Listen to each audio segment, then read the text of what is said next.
Bismillahirrahmanirrahim. Qala al-mu'allifu rahimahullah nafa'ana wa bi'ulumi fi dharini amin. Bismillahirrahmanirrahim. Wa taba'an anil wuku'i fi madhalimil ibadi mutlaqan li'annahu diwanun la yatrukuhu Allah ta'ala wa ma dhulmul abdi li nafsihi birtikabil ma'asi duna syirki billahi ta'ala wa in kana huwa yarji'u ila dhulmi nafsi aydan fa innahu diwanun la ya'ba'u al-haqqu ta'ala bihi yughfaru bitaubati. Alhamdulillah, bersyukur kepada Allah Subhanahu wa taala, kita telah diberikan nikmat berupa-rupa nikmat, terutama nikmat iman dan Islam, terutama nikmat sehat walafiat zahiran wa batinan, juga nikmat pertolongan dari Allah Subhanahu wa taala.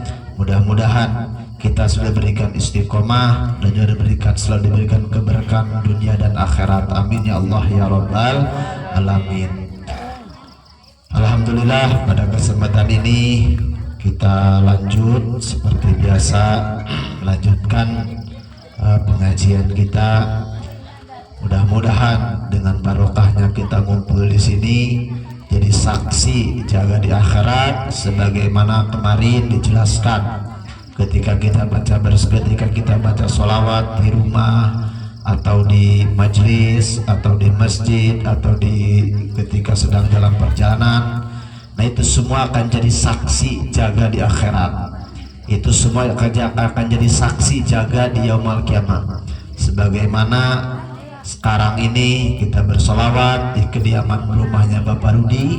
Nah, mudah-mudahan ini sebagaimana kemarin diterangkan akan jadi saksi jaga di akhirat. Tanah ini, rumah ini akan jadi saksi jaga di akhirat, bahwa tanah ini, rumah ini pernah dibacakan sholawat, pernah dipakai untuk mengingat kepada Allah Subhanahu wa ta'ala. Mudah-mudahan kita berikan keberkahan, amin Allahumma amin. Dan juga tidak lupa mudah-mudahan sohibul hajat diberikan selalu sehat walafiat dan juga diberikan selalu keberkahan, dilancarkan segala urusannya dan juga dikabul hajatnya, amin Allahumma amin. Bismillahirrahmanirrahim. Wa taba'ad anil wuku'i fil madhalimil ibadi. Wa taba'ad, jauhilah anil wuku'i fi madhalimil ibad, jauhilah perbuatan-perbuatan zalim terhadap hamba-hamba Allah Subhanahu wa taala. Jauhilah perbuatan-perbuatan zalim pada hamba-hamba Allah Subhanahu wa taala mutlaqan, secara mutlak. Li'annahu, karena sesungguhnya zalim, sesungguhnya al-wuqu' fil madhamil ibad diwanun la yatrukullah ta'ala. Diwanun, dicatat oleh Allah Subhanahu wa taala. Di samping tempat jadi catatan, jadi saksi jaga di akhirat, tapi kita perlu juga untuk mencatat, untuk menjauhi hal-hal yang dilarang oleh Allah Subhanahu wa taala, terutama berbuat zalim terhadap diri sendiri, zalim terhadap orang lain, yang menyangkut jiwa, menyangkut harta, menyangkut penghormatan, harus betul-betul dijauhi. Li'annahu diwanun la yatrukullahu ta'ala, karena sesungguhnya itu diwanun, tercatat ya. Kita pernah apa? Tercatat itu. Kita pernah merugikan orang, tercatat itu. Kita pernah ambil hak orang, tercatat itu. La yatrukullahu ta'ala, Allah tidak meninggalkannya. Artinya dicatat oleh Allah Subhanahu wa ta'ala. Tapi bukan artinya kita harus putus asa di situ, tidak ya. Wa amadzulmul abdi, adapun dolimnya seorang hamba li nafsi, pada dirinya sendiri, bertikabil ma'asi duna syirki billahi ta'ala. Jadi dolimnya seorang hamba terhadap diri sendiri itu adalah bertikabil ma'asi, dengan melakukan maksiat-maksiat. Nah, perlakuan maksiat-maksiat itu adalah termasuk kedoliman, termasuk mendolimi diri sendiri. Ketika kita ngambil hak orang lain, sebenarnya hakikat yang didolimi itu bukan orang lain, kita sendiri sebenarnya. Ketika kita merugikan orang lain, itu aslinya itu yang zalim itu bukan dia, kita sendiri gitu. Pokoknya setiap maksiat yang kita lakukan itu adalah kezaliman, itulah kezaliman terhadap diri sendiri. Apalagi menyangkut orang lain, ya. Menyangkut orang lain artinya menyangkut orang lain, diri sendiri telah berbuat zalim terus merugikan orang lain. Ya, orang lain rugi tapi hakikatnya diuntungkan, diri kita sendiri rugi, diri kita sendiri berbuat zalim dan juga dirugikan di dunia dan di akhirat, ya. Duna syirki billahi, selain syirik kepada Allah Subhanahu wa taala. Karena kalau syirik, kalau syirik itu udah keluar dari Islam, ya.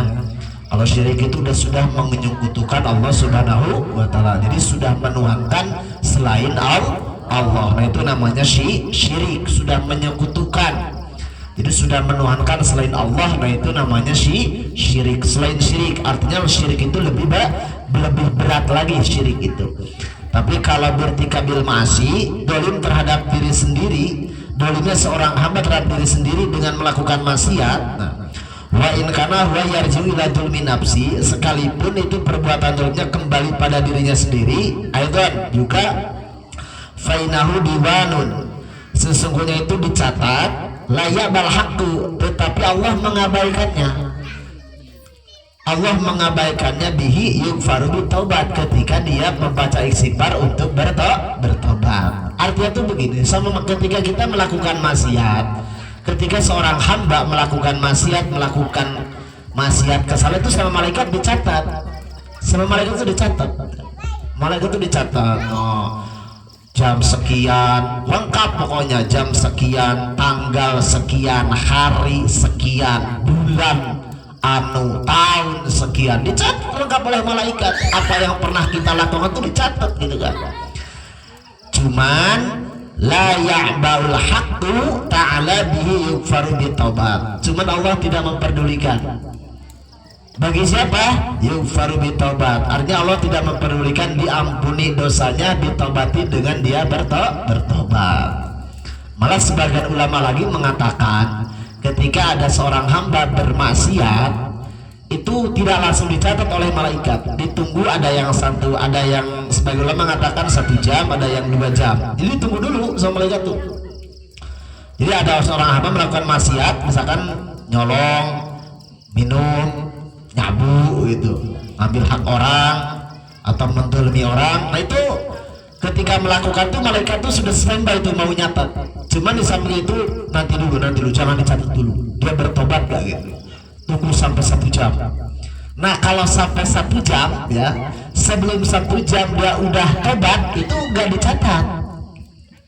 Jadi sebelum 1 jam itu gak dicatat. Kalau sebelum 1 jam langsung tobat, astagfirullah. Misalkan, tapi astagfirullah itu bukan langsung dimakan, dibalikin ke orangnya, misalkan gitu. Bukan, misalkan ambil nanas, misalkan ambil matwa orang, astagfirullah punya orang, tapi dimakan, ya enggak, artinya astagfirullah punya orang, dibalikin lagi gitu kan, terus istighfar. Itu enggak dicatat, ya. Jadi yang dicatat itu dia yang tidak langsung bertobat. Tetapi ketika selama masih hidupnya dia bertobat, ya, nah itu layak bahwa haqqu yughfaru bitaubat. Allah tidak mempedulikan kemaksiatannya dia, terus yughfaru bitaubat, Allah mengampuni dosa-dosanya bagi orang yang bertobat.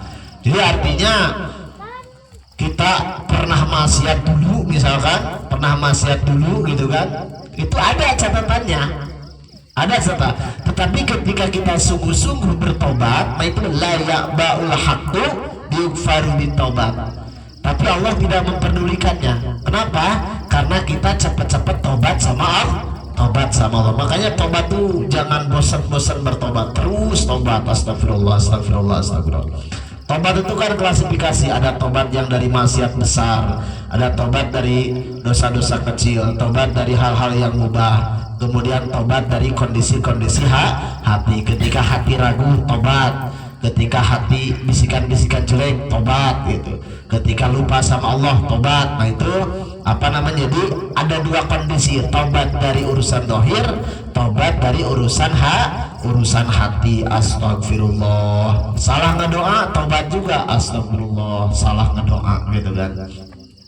Artinya salah ngedoanya karena ketika kita ngedoa salah ya kita juga yang repot ya, kita juga yang repot. Itu langsung astagfirullah gitu kan. Bagaimana doanya ya terserah Allah. Bagaimana terbaiknya menurut Allah. Jadi bagaimana baiknya menurut Allah. Ya Allah. Nah, jadi qala Sayyidi Abdul Khawas, qala Sayyidi Ali Al-Khawas rahimahullah taala, mazalimul ibadi, adapun perbuatan-perbuatan zalim seorang hamba ala salah aksamin itu ada 3 bagian. Kismun ya ta'alaku binufusi, bagian yang pertama yang berhubungan dengan jiwa ya. Wa kismun ya ta'alaku bil amwal, bagian yang kedua adalah perbuatan zalim yang berhubungan dengan harta. Harta hak orang gitu ya, hak orang lain, termasuk harta yang tidak dijakati itu adalah perbuatan zalim. Kenapa? Karena kita mengambil hak orang lain ya. Itu kan walaupun usaha kita, walaupun ladang kita ya, walaupun punya kita secara dohir gitu kan, tetapi di samping itu, di samping kerja kita, usaha kita, bisnis kita, di situ ada hak orang lain. Ketika tidak dikeluarkan zakatnya, itu sama halnya kita mengambil hak orang lain. Artinya apa? Itu sama halnya dengan perbuatan zalim yang berhubungan dengan harta ya. Ngepeknya nanti kemana? Ngepeknya nanti entah ada kalanya jadi penyakit, kalau nggak sakit anaknya nggak karuan. Catat ya, harta yang nggak dijakati, harta yang kurang sodakoh ya, yang sedekahnya kurang, yang hartanya nggak dijakati. Ingat, zakat an-namau, zakat itu kan pembersih dari kotoran, artinya pembersih dari penyakit. Harta semakin kita tumbuh tidak dikeluarkan zakatnya, nah itulah samanya kita sedang menumpuk penyakit. Kalau kita tidak sakit tapi sehat, itu akan ngepek ke siapa? Ke anaknya gak karuan. Anaknya gak karuan. Makanya ya itu ya, kunci ingin punya anak soleh ya, kunci nama soleh itu cuma dermawan. Kunci ingin punya anak soleh nurut itu cuma dermawan, itu cukup cuma dermawan. Artinya zakatnya dikeluarkan, di samping zakat sodakohnya dibanyakin terus sodakohnya. Itulah kunci kalau ingin punya anak soleh, anak nurut, itu kuncinya. Gak usah apa namanya, gak usah ribet mikirin itu aja. Apa dermawan. Tengok rata-rata orang di Jawa itu, guru-guru saya itu rata-rata kan orang-orang dermawan. Tengok anaknya menghadap bapaknya sampai merangkak. Jangankan melawan, merangkak menghadap bapaknya. Gitu kan? Nah, mudah-mudahan ya saya pribadi termasuk ya berusaha berbakti kepada kedua orang tua ya. Nah itu. Yang kedua ya, itulah bagaimana sikap kita terhadap orang tua. Karena anak itulah gambaran, jangan salah. Perilaku anak itulah gambaran kita. Perilaku anak itu gambaran kita. Saya itu termasuk orang yang gak setuju kalau anak nakal yang diselain anak. Saya itu termasuk gak setuju.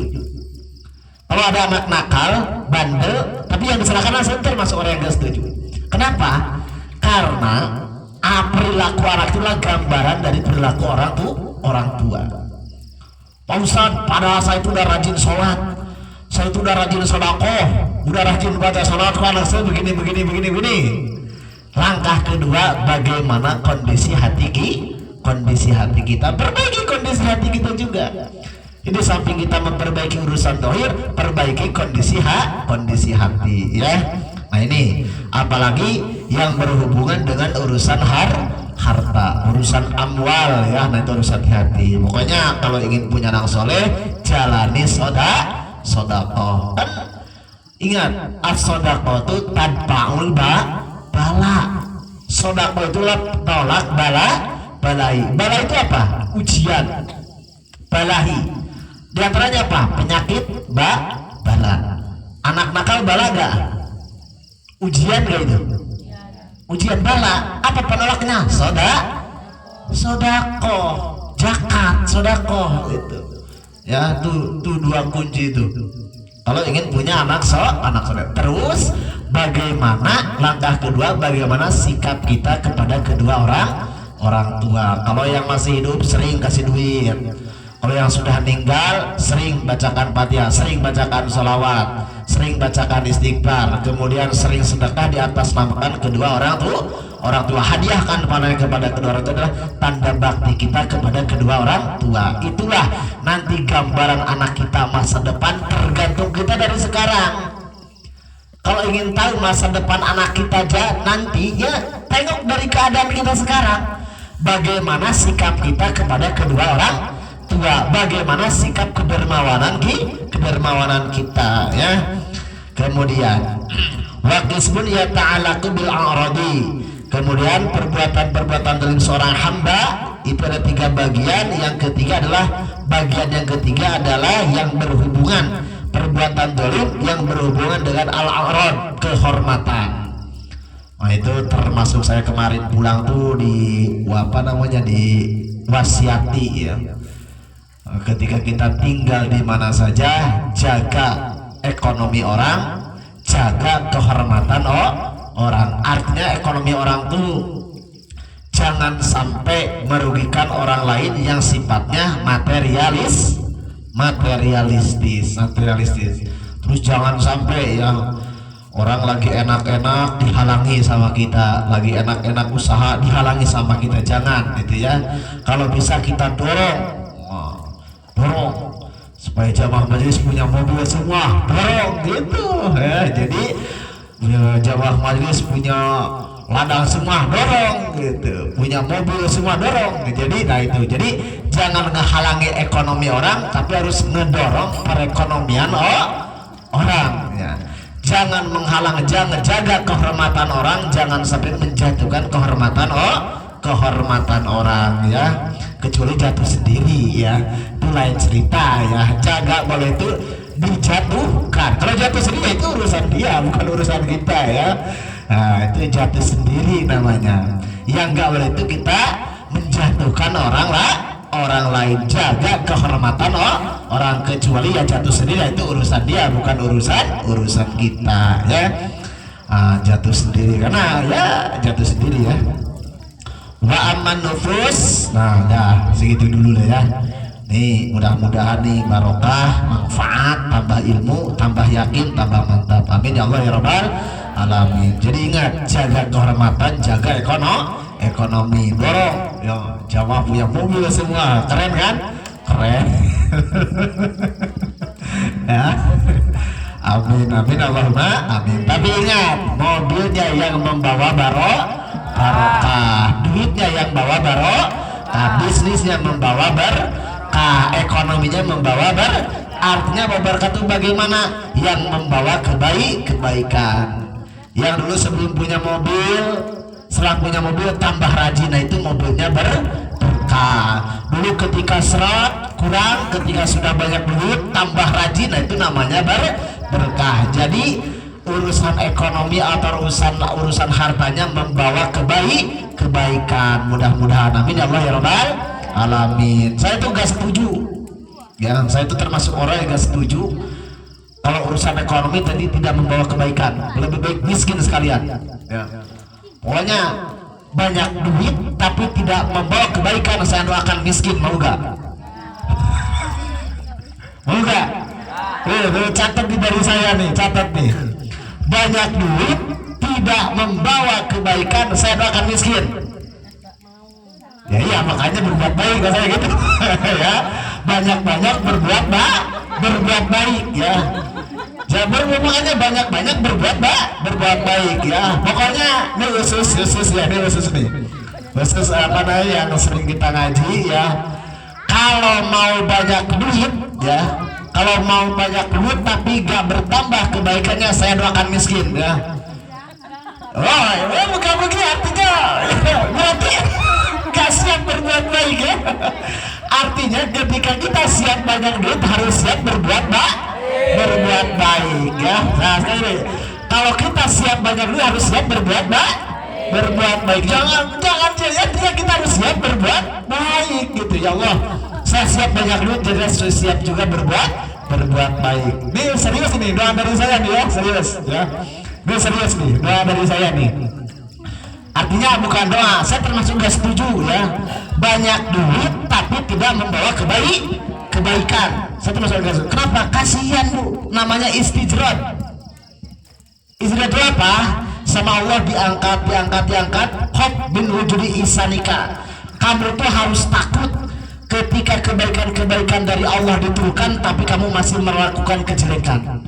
Itu harus lebih takut, namanya istijradan. Namanya istijrad. Istijrad itu apa? Sama Allah dikasih tetapi dia terus melakukan masih tidak mau menjalani kebaikan. Kita harus lebih takut di situ ya. Makanya kenapa saya begitu? Karena saya tuh kasihan banyak harta tapi meninggalkan kebaikan di akhirat, tidak dapat apa. Sedangkan yang kita harapkan apa? Enak di dunia, enak di akhirat. Senang di dunia, senang di akhirat. Kalau istijrad ya, itu cuma senangnya di dunia toh. Artinya banyak duit tapi dia meninggalkan kebaikan. Senangnya itu cuma di dunia toh. Itu pun jarang yang senang. Rata-rata istijrad itu jarang yang senang. Ketika sudah banyak bingung, stres. Banyak itu. Namanya istijrad ya. Jadi ya itu.